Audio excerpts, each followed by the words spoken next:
Hi everybody, welcome back to the Evermore YouTube channel. It's Chris back with my thought of the day, and it's a big one. It's a thought that I've been thinking about for a while. I'm sure you have too. Do Newcastle United need to sign another centre forward? We've seen niggling injuries return to Callum Wilson. He's missed a few games. He came back as a substitute in the draw against West Ham. He didn't look like he had that zip, which is a bit of a concern. A lot of these centre forwards who rely on that pace on the shoulder of the defender, when they get the injuries that prevent them from doing that, you can see it in their game. They look very withdrawn, and that's kind of how Callum looked against West Ham, so that is a little bit of a concern. Isak looks like he's carrying a knock. He's pulled out of the Swedish squad as well, so that's a big concern.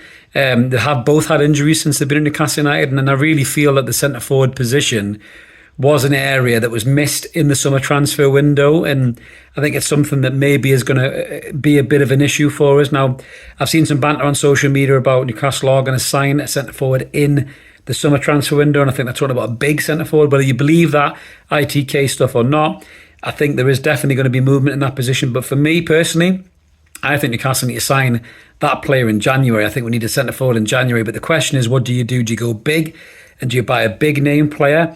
Or do you go young and do you get somebody who doesn't mind being a kind of a understudy to an Isak or a Wilson and grows into that position? And there's a few names that have kind of flashed across my mindset. Just maybe check it out with you guys. Let us know in the comments what you think about it. So the first one is a big name, which is Victor Osmosen from Napoli.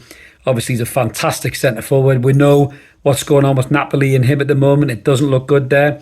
It looks like they've really shit the bed with it. Somebody has rattled his cage there, and that stupid TikTok thing, I don't know what was going on there. He looks like he's going to push for a move out of that football club. He's one of the most sought after centre forwards in world football, and he will not be cheap. You're talking about 150 million quid or something for the kid, but he's a great player.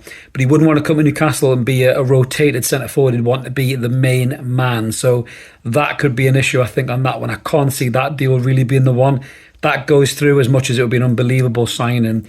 The next one, I think, for me, is the one that I would go for. And again, this lad won't be cheap, but I honestly think this kid will end up being one of the best centre forwards in the Premier League. He banged a hat-trick in against us not too long ago. Of course, I'm talking about Evan Ferguson from Brighton. Now, whatever price you'd pay for Evan Ferguson, who knows? Now, he's gone a little bit cold in the goal-scoring stakes, so that might help. It happened with Isak as well. Isak went cold in the goal-scoring stakes. We managed to get him for 60 million quid, which a lot of people thought was very expensive, but by the current market, it's actually a real bargain, to be fair. And only Erling Haaland's outscored Alexander Isak in the Premier League this season, so that shows you what good value money that deal was. But Evan Ferguson could be anywhere between 70 to 100 million, depending on what Brighton want to do a deal on. They sold, Caicedo for 100 million quid, and he was never worth that as long as they got a hole in my arse. So if they dig their heels in, they might want the same for Evan Ferguson, but there'll be a lot of clubs in for him. I know Manchester United have a big interest in him. I think Arsenal have an interest in him. Chelsea have an interest in him. But for me, that kid is the kid that I would love to see at Newcastle United for more than one reason. Just one, I think he's a really good player. Two, there's similarities with Haaland there as well. But three, I'd love to see what Eddie Howe could do with that lad's game, how well he could improve his game. And De Zerbi's a great manager, and he's doing a great job at Brighton, but I'd love to see Eddie Howe sprinkle that bit of improvement dust on Evan Ferguson, and what he could turn the kid into would be something really, really special. I think he could play up front as a two with Isak as well, the way Isak pulls wide, and I think we could have a slight change in formation to get Evan Ferguson into the side. But for me, that's the player I'd really want to sign. You've got the likes of the other ones as well, as Sesko as well, who does the rounds quite regularly. There's younger centre forwards out there. Do we take a gamble? Do we go in the Championship and try and get somebody that's really worked well for clubs before in the past? I mean, Callum Wilson came through the Championship, and he's turned into a really good Premier League striker with over 50 goals to his name. So there is options there. But Newcastle do need to do something soon, I think. And I don't think we can wait till the summer, because I think come the January transfer window, who knows what we'll be doing. We could be pushing for top four in the league. We could be at the latter stages of cup competitions, and we need to have depth in that squad. And what worries me at the moment is if both of those get injured at the same time, which isn't unthinkable. It's a lot to ask of Anthony Gordon to put him up front as a makeshift striker and expect him to do something. I just think we've left a huge hole in the squad there. I really do. Everyone was talking about the number 6 and the right-sided centre-half, obviously the left-back position, which will look like we're filled with the signing of Lewis Hall, I think, who will be a really good player for us. But that backup centre-forward position, to me, has definitely been an opportunity missed And I feel like it's a position that we really need to strengthen very soon, but don't seem to have anybody coming through from the youth academy. I know Dylan Stevenson scores a few goals, I think, for the under 23s, but that's been a real problem position for Newcastle for a long time in terms of the youth development. We've had midfielders come through, defenders come through.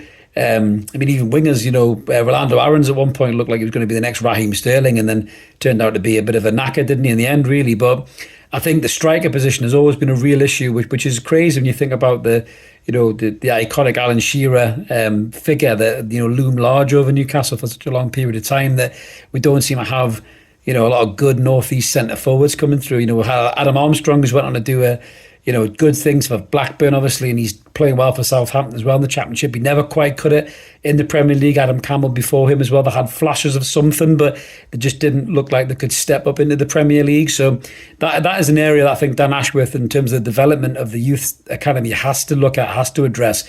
We need to try and get centre forwards there, because we just haven't seemed to be able to progress them through the ranks for a long period of time. But going back to the pressing matter at hand, it's a worry that Callum Wilson's niggling injuries have occurred. It's a worry that Isak seems to be picking up more knocks and looking like it's thrown him off his game a little bit. That ridiculous pace and those quick feet, they're there, but they're not there as frequent, because he looks like he's carrying something. He's withdrawn from national squads, and I think it's a huge gamble for Newcastle to go the rest of the season without another centre forward.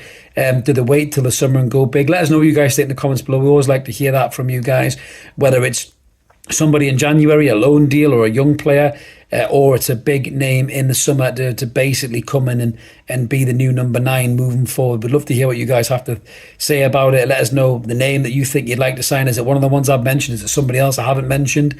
Drop us a comment in. We always do our best to reply to you. Like and subscribe if you can as well. We'd love you to come on board. We're over 5,400 subs. Loads of room for you guys.